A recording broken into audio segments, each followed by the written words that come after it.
Justice Madlanga, as you speak about learning these administrative components that you may not be aware of, I put another 6 months to 1 year of you learning that into these 3 years.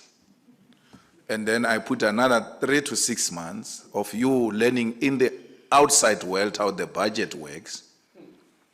And you are left now with 1 year, 6 months before you do the actual thing, just learning. Because if you ask us, politicians, when you assume office, the most difficult thing, she's there, she's a speaker. She is not old in that position. For sure, she's still grappling with a lot of small detail. Some she even gets shocked, oh, he's done this way or that way. By the time she becomes well equipped as a speaker, it's 2024, we're going to elections.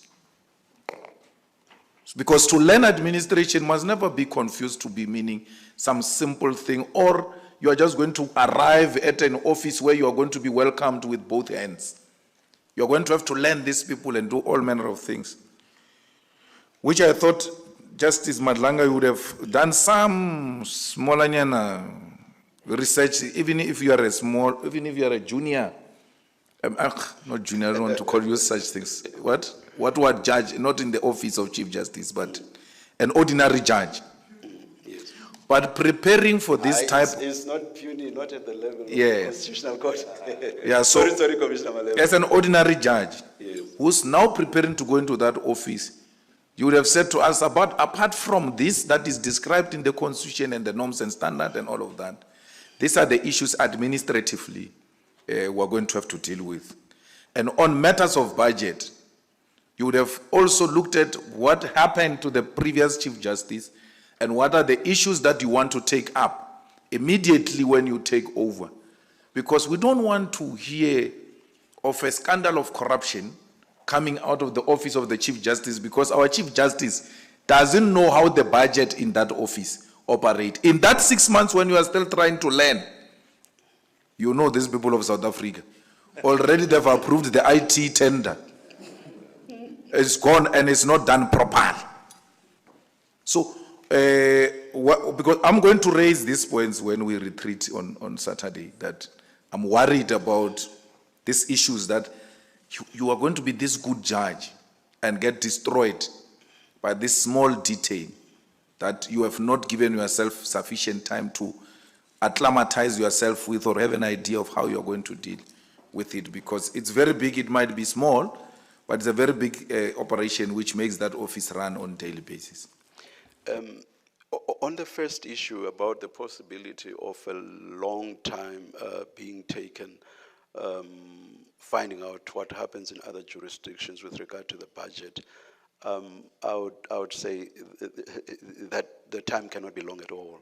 I mean, if appointed, I will have ready access to Chief Justices in other countries, pick up the phone and just ask the question, pick up the phone, talk to another Chief Justice. Within a few days, you have the information readily at hand. For example, I said earlier that we found what the situation is with regard to turnaround times for handing down judgments by apex courts.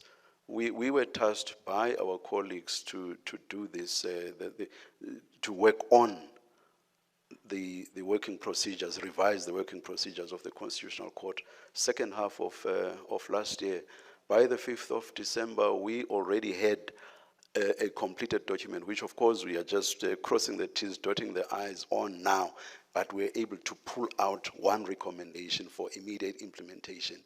But even there, we had to go out to other jurisdictions on information, and we were able to come out with a document within a very short space of time. Second half, by December, we have something ready. And on this one, and if I'm Chief Justice, I will be able to just pick up the phone. Who controls the budget and how? Even on the second one, Commissioner, I do not share your view that it would take a terribly long time for me to get around the question of I have interacted with the Secretary General in contexts that, of course, have nothing to do with being Chief Justice, which I am not. And the Secretary General is very cooperative, very supportive to the judiciary. Immediately upon appointment, I would set up an appointment with her, and she would take me through the processes. And I think you heard me when I was talking earlier about, getting up to speed on, I even rattled off a few principles, in the sort of areas of law that we as black people would not be exposed to, talking about inutility, lack of innovativeness, and so on and so on. Things that you would be getting to hear about now for the first time. But you would quickly, get on top of them and be able to participate effectively. And even when a case is argued before the court, you saw this for the first time now, you read the papers, you went outside of the papers, did your own research quickly, and in court you are able to engage advocates sensibly and meaningfully.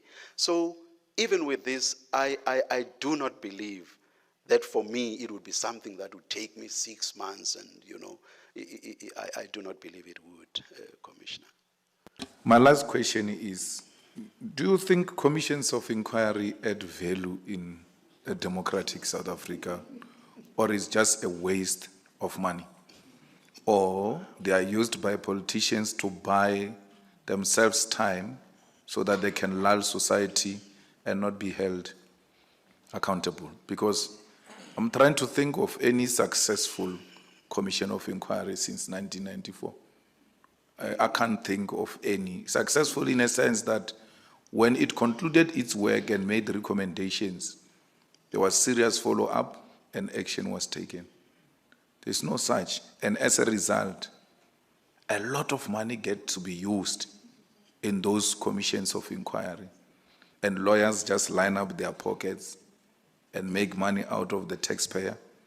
But we don't see results of those commissions of inquiry. I mean, I'm asking this because you were in the Marikana Commission. There was a commission on arms deal. I don't know what is happening, where. So I'm trying to think, are these things really relevant for? I know they have a space in terms of the Constitution of the Republic and all of that, but have they really added value in our democratic society, or they were just used to buy time so politicians can lull society and lawyers make money out of it? You see, I know Mr. Mpofu and them won't agree with the money part.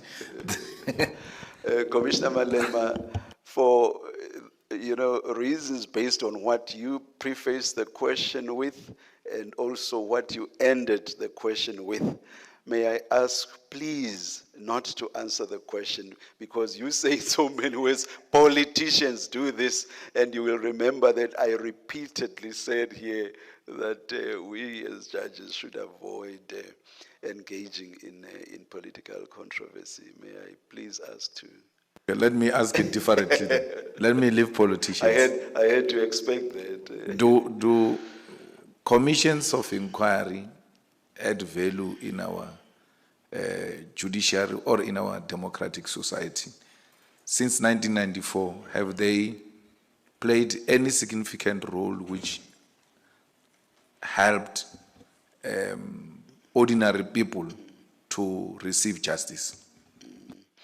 Of the few that I can think of, I cannot think of something that has tangibly redounded to the benefit of people. I cannot think of any. Thank you, Justice Madlanga. Thank you, Acting President. Malema. Thank you. Thank you, Commissioner Malema.